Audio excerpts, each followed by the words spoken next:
अनेकांची नावं घेतायची. केंद्र सरकारमध्ये या पक्षाला काम करण्याची संधी मिळाली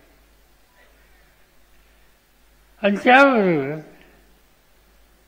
विरोधी पक्षामध्ये बसायची संधी आली तर तिथेही प्रभावीपणानं आपण काम करू शकतो हे त्या ठिकाणी दिसलं. समाधान एका गोष्टीचं आहे की या पक्षाच्या कार्यकर्त्यांनी संधी मिळाल्याच्या नंतर अनेक निर्णय असे घेतले की त्या निर्णयाचा परिणाम राज्यात सुद्धा झाला. मगाशी कोणतं सांगितलं, महिला सक्षमीकरण हा जो पहलगामच्या नंतर जो प्रसंग देशावर आला आणि त्याच्यानंतर जी कारवाई करण्याचा वेळ आली त्या कारवाईचं स्वरूप हे जनतेला सांगण्याचं काम दोन भगिनींनी केलं आणि त्या दोन्ही भगिनी देशाच्या आर्मी नेव्ही एअरफोर्स इथं काम करणार होतं. अभिमान असा देशाला की मुलींना संधी मिळाल्याच्या नंतर सैन्यामध्ये जनतेच्या मध्ये एक विश्वास निर्माण करण्याचं काम भगिनी सुद्धा करतात. आज जिल्हा परिषदेच्या निवडणुका, नगरपालिकांच्या निवडणुका, महानगरपालिकेच्या निवडणुका 2-3 महिन्यावर आलेल्या आहेत आणि इथं 50% भगिनींना निवडून द्यायचे. कर्तृत्वाचा वाटा हा फक्त पुरुषाकडे असतो याच्यावर माझा विश्वास नाही. भगिनींना संधी मिळाली तर त्याही कर्तृत्व दाखवू शकतात. संधी दिली आणि ते आपण अनुभवलं. उद्याच्या निवडणुकीमध्ये 50% जागा भगिनींना द्यायच्या आणि तो धोरणात्मक निर्णय आपण घेतला. तो यशस्वी करण्याचं काम येत्या 2-3 महिन्यामध्ये आपल्याला करायचं. सत्ता हातात असल्यानंतर अनेक गोष्टीत आपण लक्ष घातलं. शेती असेल, उद्योगधंद्याचा विकास असेल, शैक्षणिक सेवेचा विस्तार असेल, सामाजिक संस्थेचा कार्यक्रम राबवायचा असेल, या प्रत्येक गोष्टीमध्ये राष्ट्रवादी काँग्रेस पक्षाच्या कार्यकर्त्यांनी जिथे संधी मिळाली त्यावेळेला अधिकाराचा वापर करून त्याची पूर्तता करण्याचा प्रयत्न केला आणि त्यामुळं तुम्हा सगळ्यांनी पक्षामध्ये काही संकट आली त्याची नाउमेद न होता हा पक्ष पुढे नेण्याचं काम तुम्ही लोकांनी केलं. पक्षामध्ये फूस पडली, फूस पडावी असं कधी आपल्याला वाटत नव्हतं,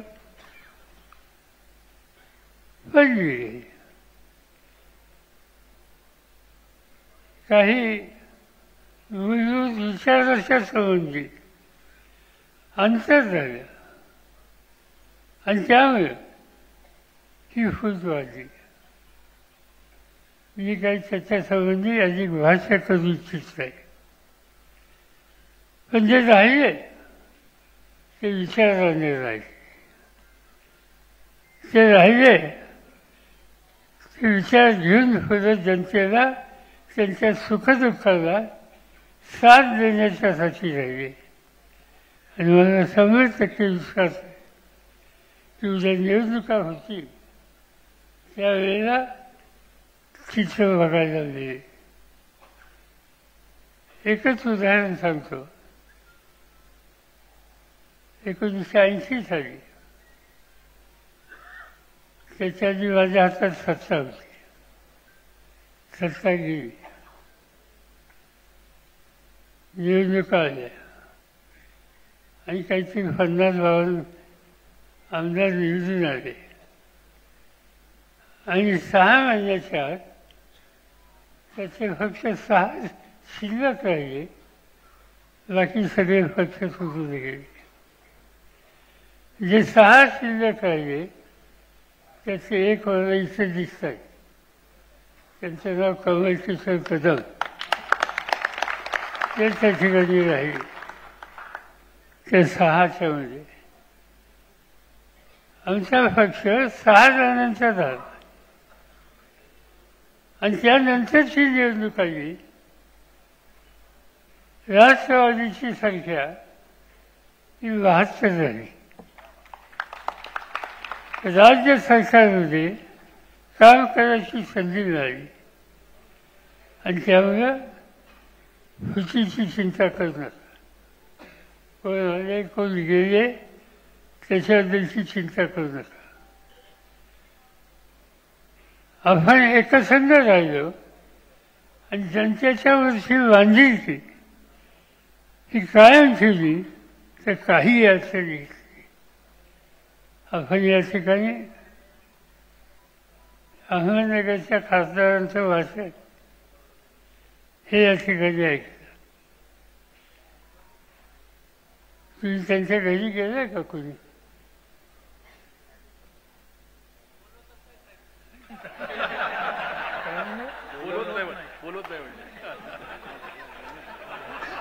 ते तुमच्याकडे येतील.